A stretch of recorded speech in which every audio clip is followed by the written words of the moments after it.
ਗੁਰਦਿਆਲ ਸਿੰਘ ਜੀ ਦਾ ਲਿਖਿਆ ਨਾਵਲ ਆਨ ਭਾਗ ਛੇਵਾਂ। ਸੰਤਾਂ ਦੇ ਡੇਰੇ 'ਤੇ ਛਾਪਾ ਮਾਰਨ ਮਗਰੋਂ ਖਾਨ ਸਾਹਿਬ ਸਭ ਕੁਝ ਭੁੱਲ ਭੁਲਾ ਚੁੱਕੇ ਸੀ, ਪਰ ਅਚਾਨਕ ਪਤਾ ਲੱਗਿਆ ਕਿ ਨਾਜ਼ਮ ਸਾਹਿਬ ਹਾਲਾਤ ਦਾ ਜਾਇਜ਼ਾ ਲੈਣ ਕੱਲ੍ਹ ਤੋਂ ਨਹਿਰੀ ਕੋਠੀ ਆਏ ਹੋਏ ਸੀ। ਉਹਨਾਂ ਦੇ ਹੁਕਮ ਅਨੁਸਾਰ ਸਵੇਰੇ ਹੀ ਉਹਨਾਂ ਨਾਜ਼ਮ ਸਾਹਿਬ ਅੱਗੇ ਪੇਸ਼ ਹੋਣਾ ਸੀ। ਦਿਨ ਚੜ੍ਹਦਿਆਂ ਹੀ ਨੇਰੀ ਕੋਠੀ ਪਹੁੰਚ ਗਈ। ਆਪਣੇ ਨਾਲ ਕਿਸੇ ਸਿਪਾਹੀ ਹਵਲਦਾਰ ਨੂੰ ਲੈ ਕੇ ਨਹੀਂ ਗਈ। 2 ਸਿਪਾਹੀ ਤੇ 1 ਹਵਲਦਾਰ ਪਹਿਲਾਂ ਹੀ ਉੱਥੇ ਪਹਿਰੇ 'ਤੇ ਸਨ। ਸੂਏ ਦੀ ਪਟੜੀ ਉਤਰਦਿਆਂ ਹੀ ਇਸ਼ਾਰੇ ਨਾਲ ਬਾਹਰ ਖੜੀ ਸਿਪਾਹੀ ਜਵਾਲਾ ਖਾਨ ਨੂੰ ਬੁਲਾ ਕੇ ਘੋੜਾ ਸੰਭਾਲਣ ਲਈ ਕਹਿ ਦਿੱਤਾ। ਆਪਣੇ ਰਿਵਾਲਵਰ ਦੀ ਪੇਟੀ ਠੀਕ ਕੀਤੀ ਤੇ ਬੂਟਾਂ ਤੋਂ ਲੈ ਕੇ ਕਮੀਜ਼ ਦੇ ਕਾਲਰ ਤੱਕ ਵਰਦੀ ਨੂੰ ਨਿਰਖਿਆ। ਕਮੀਜ਼ ਦੇ ਬੱਟਾਂ ਤੇ ਪੱਗ ਨੂੰ ਠੀਕ ਕਰਦਿਆਂ ਫੌਜੀਆਂ ਵਰਗੀ ਚਾਲ ਨਾਲ ਕੋਠੀ ਦੇ ਵਰਾਂਡੇ ਵਿੱਚ ਪਹੁੰਚ ਕੇ ਚਪੜਾਸੀ ਦੇ ਸਲਾਮ ਕਹਿਣ 'ਤੇ ਪੁੱਛਿਆ, ਨਾਜ਼ਮ ਸਾਹਿਬ ਜੀ अपने बेडरूम में है, आप जी का इंतजार कर रहे हैं। चपड़ासी ने जाली वाला दरवाज़ा खोलदियां कहा। खान होरां वड्डा कमरा लंघ के पिछले वरांडे के खब्बे पासे के कमरे का बूहा ठकोरिया। इजाज़त है, दरवाज़ा खुला है। अंदरों गरजवी आवाज़ सुनी तां खान रता त्रै गया। हौली ਜਿਹੀ बूहा खोल के पहलां दोवें पैर जोड़ के सलूट मारिया ਤਾਂ ਨਾਜ਼ਮ ਸਾਹਿਬ ਨੇ ਸਿਰ ਹਿਲਾ ਦਿੱਤਾ। ਉਹ ਪਲੰਘ ਉੱਤੇ ਬੈਠੇ ਉਰਦੂ ਦਾ ਅਖਬਾਰ ਪੜ੍ਹ ਰਹੇ ਸਨ। ਸਿਰ ਉੱਤੇ ਵੱਡੇ ਰੁਮਾਲ ਜਿੱਡਾ ਸਫੇਦ ਪਟਕਾ ਬੰਨ੍ਹਿਆ ਹੋਇਆ ਸੀ ਤੇ ਦਾੜੀ ਖੁੱਲ੍ਹੀ ਹੋਣ ਕਰਕੇ ਕੁਝ ਅੱਧ ਵੱਗੇ ਵਾਲ ਖਿਲਰੇ ਹੋਏ ਸਨ। ਸਫੇਦ ਕੁੜਤੇ ਪਜਾਮੇ 'ਚ ਬੈਠੇ ਭਾਵੇਂ ਮਧਰੇ ਕੱਦ ਦੇ ਲੱਗਦੇ ਸਨ, ਪਰ ਚਿਹਰਾ ਚੌੜਾ ਤੇ ਰੋਹਬਦਾਰ ਸੀ। ਸੁਨਹਿਰੀ ਫਰੇਮ ਵਾਲੀ ਐਨਕ ਲਾ ਕੇ ਉਹ ਢਾਂਡਿਆਂ ਵਰਗੀਆਂ ਗੋਲ ਤੇ ਡਰਾਉਣੀਆਂ ਜਿਹੀਆਂ ਅੱਖਾਂ ਕੱਢ ਕੇ ਜਿਵੇਂ ਖਾਣ ਵੱਲ ਘੂਰਨ ਲੱਗ ਪਏ। हाँ बताओ, क्या कारगुजारी है तुम्हारी? आपके हुक्म के मुताबिक हमने डेरे पर रेड किया था साहब, लेकिन वहाँ कोई ऐसा सबूत नहीं मिला कि साधु को मुजरम करार दिया जा सके। खान सिद्धन सादा खड़ोता सिर्फ बुੱਲ ਹਿਲਾ ਕੇ ਬੋਲ ਰਿਹਾ ਸੀ। ਨਾ ਉਹਦੀ ਅੱਖ ਫਰਕ ਰਹੀ ਸੀ, ਨਾ ਮੁੱਛਾਂ ਜੋ ਹੁਣ ਉਹ ਤਾਂ ਨਹੀਂ ਸੀ ਕੀਤੀਆਂ ਹੋਈਆਂ। ਆਪ ਕੋ ਆਈ ਜੀ ਸਾਹਿਬ ਸੇ ਕਿਆ ਹੁਕਮ ਮਿਲਾ ਥਾ? ਖਾਨ ਅੱਧਾ ਕੁ ਪਲ ਝਿਜਕ ਗਿਆ। ਨਾਜ਼ਮ ਸਾਹਿਬ ਦੀ ਠੱਠੇ ਦੀ ਵੜਕ ਵਰਗੀ ਸੀ। ਉਹ ਕਹਿ ਕੇ ਪਾਗਲਾਂ ਵਾਂਗ ਸਿਰ ਵੀ ਹਿਲਾਉਂਦੀ ਸੀ। ਫਿਰ ਪਹਿਲਾਂ ਵਾਂਗ ਹੀ ਸਥਿਰ ਇੱਕ ਰੱਸੀ ਆਵਾਜ਼ ਵਿੱਚ बोलन लग गए। हुक्म तो जनाब जी ही मिला था कि उसे गिरफ्तार करना है। फिर क्या किया? तुम्हें मालूम नहीं कि वो वागी है और बगावत के लिए पूरे गांव को उकसा और भड़काता भी है। कैसे अहमद थानेदार हो तुम? खान ਨੂੰ ਆਪਣਾ ਸੰਗ ਸੁੱਕ ਗਿਆ ਲੱਗਿਆ। ਮੁਸ਼ਕਲ ਨਾਲ ਇੰਨਾ ਕਿਹਾ, ਉਸਕੇ ਬਾਅਦ भी फोर्स भेजी जनाब। तो क्या? जाओ अफसर मंडी से पूछो आज एजी साहब ने क्या हुक्म दिया है। जैसा वो कहे उसके मुताबिक अपनी ड्यूटी अदा करो। तुम्हें मालूम है कि एजी साहब ने तुम्हारा तबादला यहाँ क्यों किया है? जी हुजूर मालूम है तो फिर खाली हाथ वापस क्यों लौटे वहाँ से? जो फोर्स भेजी उसने भी क्या खाक किया। ओहो जी, कोताही के लिए माफ़ी है। चलो जाओ, और हम कुछ नहीं सुनना चाहते। जी। खान ने पहला वांग ही बूटां ਦੀਆਂ ਅੱਡੀਆਂ ਜੋੜ ਕੇ ਸਲਾਮ ਮਾਰਿਆ ਤੇ ਪਰੇਡ ਕਰਨ ਵਾਂਗ ਬਾਹਰ ਆਪਾਂ ਨਿਕਲ ਗਿਆ। ਵਰਾਂਡੇ ਵਿੱਚ ਖੜਾ ਚਪੜਾਸੀ ਕੁਝ ਹੈਰਾਨ ਸੀ ਕਿ ਜਿਸ ਨੂੰ ਨਾਜ਼ਮ ਸਾਹਿਬ ਅੱਧੇ ਘੰਟੇ ਤੋਂ ਉਡੀਕ ਰਹੇ ਸੀ, ਉਸ ਨੂੰ 2 ਮਿੰਟਾਂ ਵਿੱਚ ਕਿਵੇਂ ਫਾਰਿੰਗ ਕਰ ਦਿੱਤਾ। ਫਿਰ ਖਾਨ ਸਾਹਿਬ ਦਾ ਤਣਿਆ ਚਿਹਰਾ ਵੇਖ ਕੇ ਉਸ ਦੀ ਕੁਝ ਪੁੱਛਣ ਦੀ ਹਿੰਮਤ ਨਹੀਂ ਪਈ। ਖਾਨ ਨੇ ਵੀ ਉਸ ਵੱਲ ਕੋਈ ਧਿਆਨ ਨਹੀਂ ਦਿੱਤਾ। ਸਿੱਧੇ ਜਵਾਲਾ ਖਾਨ ਕੋਲ ਪਹੁੰਚ ਕੇ ਘੋੜੇ ਦੀਆਂ ਲਗਾਮਾਂ ਫੜਦਿਆਂ ਜਦੋਂ ਪੈੜੇ 'ਚ ਪੈਰ ਪਾਇਆ ਤਾਂ ਕਾਠੀ ਖਿਸਕਦੀ ਲੱਗੀ। ਜਵਾਲਾ ਖਾਨ ਨੇ ਪੈੜੇ ਨੂੰ ਪੂਰੇ ਜ਼ੋਰ ਨਾਲ ਉਤਾਂ ਉਗਾਸੀ ਰੱਖਿਆ ਤਾਂ ਖਾਨ ਇੱਕੋ ਝੌਂਕੇ ਨਾਲ ਕਾਠੀ ਉੱਤੇ ਬੈਠ ਗਏ। ਲਗਾਮਾਂ ਫੜ ਕੇ ਘੋੜੇ ਦੇ 2-3 ਵਾਰ ਜ਼ੋਰ ਦੀ ਅੱਡੀਆਂ ਮਾਰੀਆਂ ਤਾਂ ਘੋੜਾ 10-15 ਗਜ ਸੂਏ ਦੀ ਪਟੜੀ 'ਤੇ ਜਾ ਕੇ ਸਰਪਟ ਦੌੜਨ ਲੱਗ ਪਿਆ। ਫਿਰ 5-7 ਮਿੰਟਾਂ ਬਾਅਦ ਜਦੋਂ ਉਹ ਬਾਜ਼ਾਰ ਵਿੱਚੋਂ ਲੰਘੇ ਤਾਂ ਹੱਟੀਆਂ ਸੁੰਬਰਦੇ, ਵੱਟੇ ਧੋਂਦੇ ਜਾਂ ਆਪਣੇ ਗੱਟੇ ਬੋਰੀਆਂ ਨੂੰ ਹੇਠ ਉੱਤੇ ਟਿਕਾਉਂਦੇ ਦੁਕਾਨ ਅੱਖਾਂ ਪਾੜ ਉਹਨਾਂ ਵੱਲ ਝਾਕਣ ਲੱਗ ਪਈ।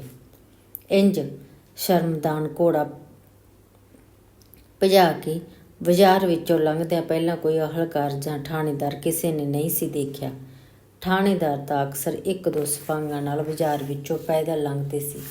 ਹੁਣ ਤੱਕ ਜਿੰਨੇ ਠਾਣੇਦਾਰ ਆਏ ਉਹ ਤਾਂ ਹਰੇਕ ਦੁਕਾਨਦਾਰ ਵੱਲ ਇਸ ਕਰਕੇ ਤਾੜਦੇ ਲੰਘਦੇ ਸੀ ਕਿ ਕਿਹੜਾ ਉੱਠ ਕੇ ਰਾਮ ਨਹੀਂ ਸੀ ਬੁਲਾਉਂਦਾ। ਜੇ ਕੋਈ 1-2 ਵਾਰ ਅਜਿਹੀ ਗੁਸਤਾਖੀ ਕਰਦਾ ਉਸਦੀ ਝਾੜ ਝੰਬ ਵੀ ਕਰਦੇ। ਜਿਹੜਾ ਮਾੜੀ ਮੋਟੀ ਆਕੜ ਦਿਖਾਵੇ ਉਹਨੂੰ ਕੋਈ ਬਹਾਨਾ ਬਣਾ ਕੇ ਹੱਥ ਦੱਬ ਵੀ ਕਰਦੇ। ਕਿਸੇ ਦੁਕਾਨਦਾਰ ਦੀ ਜ਼ਰੂਰਤ ਨਹੀਂ ਸੀ ਕਿ ਕੁਸਕ ਜਾਏ, ਪਰ ਮੰਡੀ ਦੇ ਚੌਧਰੀਆਂ ਤੋਂ ਪੁਲਿਸ ਉਂਝ ਹੀ ਡਰਦੀ ਸੀ ਜਿਵੇਂ ਅਫਸਰੇ ਮੰਡੀ ਤੋਂ। ਮਹਾਰਾਜ ਸਾਹਿਬ ਦਾ ਹੁਕਮ ਸੀ ਕਿ ਚੌਧਰੀਆਂ ਤੇ ਸੇਠਾਂ ਦੀ ਇੱਜ਼ਤ ਕਰਨੀ ਹੈ, ਕਿਉਂਕਿ ਮੰਡੀ ਦੀ ਤਰੱਕੀ ਤਾਂ ਉਹਨਾਂ ਕਰਕੇ ਹੀ ਹੋ ਰਹੀ ਹੈ। ਰੇਲਵੇ ਸਟੇਸ਼ਨ ਤੋਂ ਥੋੜ੍ਹਾ ਉਰੇ ਟੀਨਾਂ ਦੀ ਛੱਤ ਤੇ ਬਰਾਂਡਿਆਂ ਵਾਲੀ ਕਚਹਿਰੀ ਦੇ ਪਿੱਛੇ ਕੁਝ ਪਿਛਾਂਹ ਹਟਵੀਂ ਗਲੀ ਦੇ ਉਰਲੇ ਪਾਸੇ ਅਫਸਰਾਂ ਮੰਡੀ ਦੀ ਕੋਠੀ ਸੀ। ਅਸਲ ਵਿੱਚ ਨਾਂ ਦੀ ਹੀ ਕੋਠੀ ਸੀ। ਉਂਝ ਉਹ 2 ਕਨਾਲਾਂ ਥਾਂ 'ਚ ਬਲਗਾ ਹੀ ਸੀ। ਉਹਦੇ ਪਿਛਲੇ ਪਾਸੇ 3-4 ਕਮਰਿਆਂ ਦਾ ਘਰ ਸੀ, ਜਿਸ ਵਿੱਚ ਅਫਸਰੇ ਮੰਡੀ ਗੁਰਤੇਜ ਸਿੰਘ ਵਾਹੀਆ ਸਾਹਿਬ ਰਹਿੰਦੇ ਸਨ। ਉਸ ਬਲਗਣ ਦਾ ਗਲੀ ਵਾਲਾ ਕਿੱਕਰ ਦੇ ਫੱਟਾਂ ਦਾ ਬਣਿਆ 5-6 ਹੱਥ ਉੱਚਾ ਤੇ ਕਿੰਨਾ ਕੁ ਚੌੜਾ ਗੇਟ ਸੀ। ਗੇਟ ਦੇ ਬਾਹਰ ਚੌਕੀਦਾਰ ਦਿਨੇ ਬੈਂਚ ਉੱਤੇ ਬੈਠਾ ਰਹਿੰਦਾ ਤੇ ਰਾਤ ਨੂੰ ਗੇਟ ਦੇ ਅੰਦਰ ਬਾਹਰ ਸੱਜੇ ਹੱਥ ਬਣੀ ਕੋਠੀ ਦੇ ਬਾਹਰ ਮੰਜਾ ਢਾ ਲੈਂਦਾ। ਖਾਨ ਨੇ ਘੋੜਾ ਉਂਝ ਹੀ ਭਜਾਉਂਦਿਆਂ ਧਰਮਸ਼ਾਲਾ ਵਰਗੀ ਕੋਠੀ ਦੇ ਬੂਹੇ ਅੱਗੇ ਆ ਕੇ ਲਗਾਮਾਂ ਖਿੱਚੀਆਂ ਤਾਂ ਚੌਕੀਦਾਰ ਖੇਤ ਰਾਮ ਨੇ ਉੱਠ ਕੇ ਮੱਥੇ ਨੂੰ ਹੱਥ ਲਾਉਂਦਿਆਂ ਰਾਮ ਜਨਾਬ ਕਿਹਾ। ਖਾਨ ਸਾਹਿਬ ਦੇ ਉਤਰਨ ਸਾਰ ਘੋੜੇ ਦੀਆਂ ਲਗਾਮਾਂ ਫੜ ਲਈਆਂ। ਵਾਹੀਆ ਸਾਹਿਬ ਤਿਆਰ ਹੋ ਗਏ। ਕੁਝ ਰੁੱਖੀ ਆਵਾਜ਼ 'ਚ ਉਹਨਾਂ ਪੁੱਛਿਆ, ਜੀ ਉਹ ਤਾਂ ਬਹੁਤ ਦੇਰ ਕੇ ਤਿਆਰ ਹੋ ਗਏ ਸੀ। अब तो नाजिम साहब के पास जान की तैयारी कर रही है सी। खेत राम गेट वाल इशारा करके घोड़े दियां लगामां फड़ी खड़ोता रहा। खान ने धक्का तक के अंदर जांदियां भेड़ दिता। सारा चुगान लंघ के जदों बरांडे कोल पहुंचे तो अफसरे मंडी दा रसोईया सुखमंदर गोली वांग बाहर आया ते खेत राम वांग ही हथ चुक के मत्थे नूं लाया, पर लग्या इंज जिवें हथ मत्थे ते मारिया होवे। आदाब अर्ज खान साहिब बहादुर वाहिया साहब बैठक में है जी।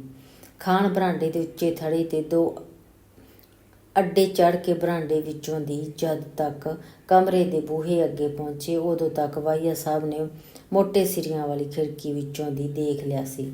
अपनी भारी दाड़ी उत्ते 8 ਉਂਗਲਾਂ चौड़ी खाकी टाठी बन्नी हुई सी। खब्बे हथ नाल मूछां नूं वट दिंदे सज्जे नाल बूहा खोल के बोले, आओ खान, मैं तुम्हारा ही इंतजार कर रहा था। खान ने कुछ भारी आवाज़ नाल आदब अर्ज किया ते सपाट आवाज़ च बोलिया, मुझे नाजिम साहब ने आपके पास भेजा है जनाब। फिर अफसरे मंडी वाल इंज ताड़ के देखण लग पिया जिवें ओह कोई अजूबा होवे।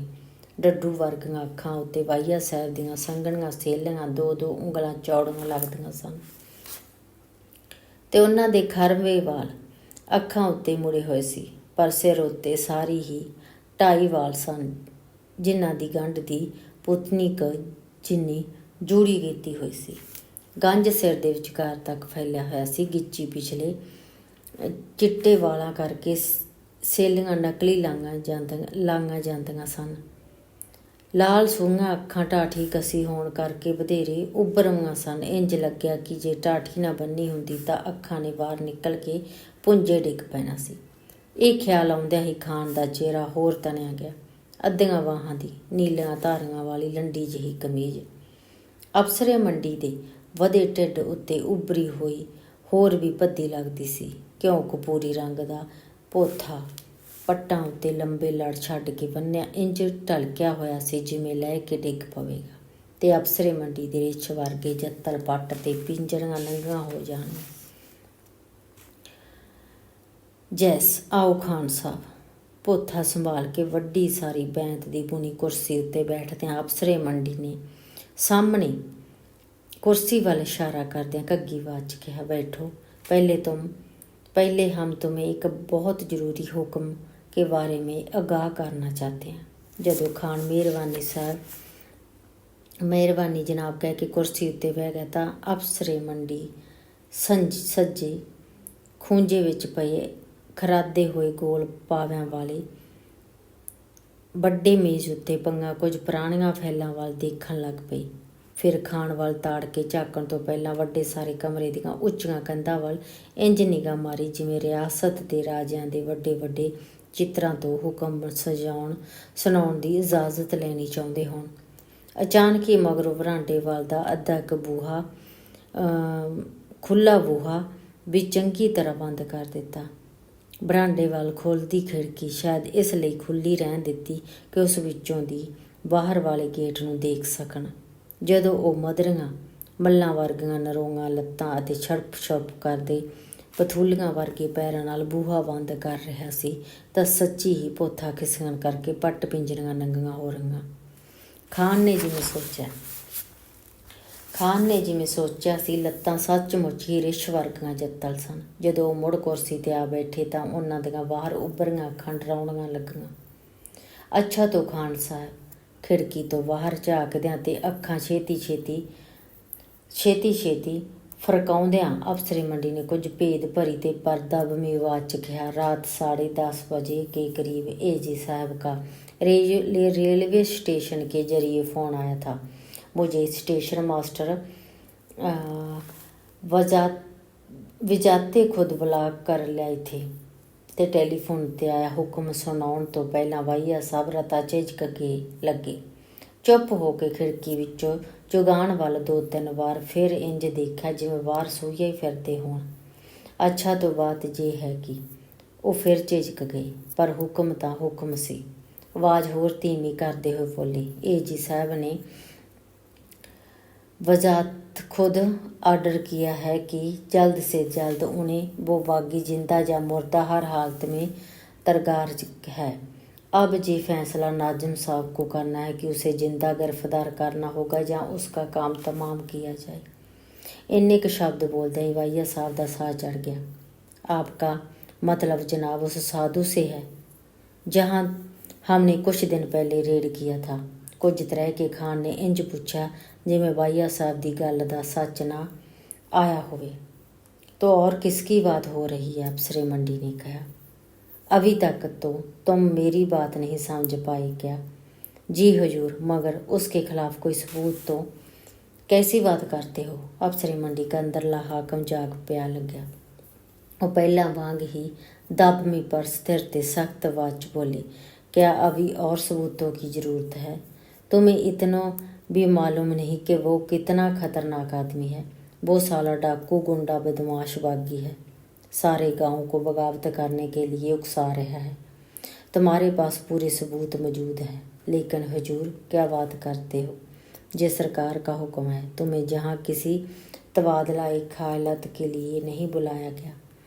बिना किसी उज़रदारी के सरकार आला के हुक्म की तमील होनी चाहिए। जी। खान अफसरे मंडी के बदले तौर पर देख के कुर्सी तो उठ खड़ोता।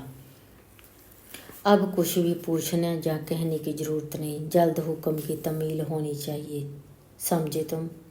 हुण वाहिया साहब दे अफसरी लहजे अगे थानेदार के सवाल जवाब की कोई गुंजाइश नहीं रही सी। ठहरो, हम अभी नाजिम साहब से मुलाकात के बाद बताएंगे कि आपको कब क्या कार्रवाई करनी होगी। जी जनाब, अब तुम जा सकते हो। जी आदब। खान ने उठ के बूहे वाल मूँह करदियां असामी घग्गी आवाज़ च कहा ते कमरे तो बाहरले गेट तक आउंदियां इंज महसूस होया जिवें लत्तां कंब रहीआं होण। पर वड्डा गेट खोल के घोड़े उत्ते चढ़न मगरों घोड़े नूं किले तक उवें छरपट भजाया जिवें इत्थे आउंदियां दौड़ाया सी। खान साहब थाणे पहुंचे ही सन कि हवलदार गेजा सिंह ने सारी खुफिया इतलाह दस दित्ती। ਉਹਦੇ ਅਨੁਸਾਰ ਨਜਾਬਤ ਦੇ 2 ਥਾਣਿਆਂ ਦੀ ਪੁਲਿਸ ਕਰਮਗੜ੍ਹ ਪਹੁੰਚ ਚੁੱਕੀ ਸੀ, ਪਰ ਜਨਾਬ ਪਿੰਡ ਸਾਡੇ ਥਾਣੇ 'ਚ ਪੈਂਦੇ ਨਿਜ਼ਾਮਤ ਦੇ ਥਾਣਿਆਂ ਦੀ ਪੁਲਿਸ ਪਹੁੰਚਣ ਦੀ ਇਤਲਾਹ ਸਾਨੂੰ ਕਿਸੇ ਨੇ ਦਿੱਤੀ ਹੀ ਨਹੀਂ। ਇਹ ਕੀ ਗੱਲ ਬਣੀ? ਤੈਨੇ ਇਹ ਇਤਲਾਹ ਕਹਾਂ ਸੇ ਮਿਲੀ? ਜਨਾਬ 7 ਪਿੰਡੀ ਦਾ ਰੌਲਾ ਪਿਆ। ਜੇ ਇਹੋ ਜਿਹੀ ਹਾਲਤ ਨਾ ਹੁੰਦੀ ਤਾਂ ਆਮ ਖਾਸ ਨੂੰ ਕਿਵੇਂ ਪਤਾ ਲੱਗ ਸਕਦਾ ਸੀ? ਨਾਲੇ ਮੁਨਸ਼ੀ ਕੋਲ ਖੂਫੀਆ ਇਤਲਾਹ ਵੀ ਪਹੁੰਚ ਚੁੱਕੀ ਹੈ। ਕਬ? ਆਪ ਦੇ ਜਾਣ ਮਗਰੋਂ ਜਨਾਬ। ਖਾਨ ਸਾਹਿਬ ਪਹਿਲਾਂ ਹੈਰਾਨੀ ਨਾਲ ਗੇਜਾ ਸਿੰਘ ਵੱਲ ਦੇਖਦੇ ਰਹੇ, ਪਰ ਫਿਰ ਨੀਵੀਂ ਪਾ ਕੇ ਆਪਣੇ ਚੁਬਾਰੇ ਵੱਲ ਚਲੀ ਗਈ। ਇਹ ਅਹਿਸਾਸ ਬੜਾ ਹੀ ਬੇਚੈਨ ਕਰਨ ਵਾਲਾ ਸੀ ਕਿ ਨਾਜ਼ਮ ਸਾਹਿਬ ਤੇ ਅਫਸਰੇ ਮੰਡੀ ਉਹਨਾਂ ਨੂੰ ਬੇਵਕੂਫ ਸਮਝ ਕੇ ਉਹਨਾਂ ਦੀ ਕਾਰਗੁਜ਼ਾਰੀ ਬਾਰੇ ਜਾਣ ਬੁੱਝ ਕੇ ਗਲਤ ਇਤਲਾਹ ਦੇ ਰਹੇ ਸਨ। ਇਹ ਉਹਨਾਂ ਲਈ ਨਿਕਾਬਲੇ ਬਰਦਾਸ਼ਤ ਸੀ। ਕਿਸੇ ਜ਼ਿੰਮੇਵਾਰ ਪੁਲਿਸ ਅਫਸਰ ਨੂੰ ਇੰਨਾ ਨੀਵਾਂ ਸਮਝਣਾ ਉਹਦੀ ਤੋਹੀਨ ਸੀ। ਧੰਨਵਾਦ।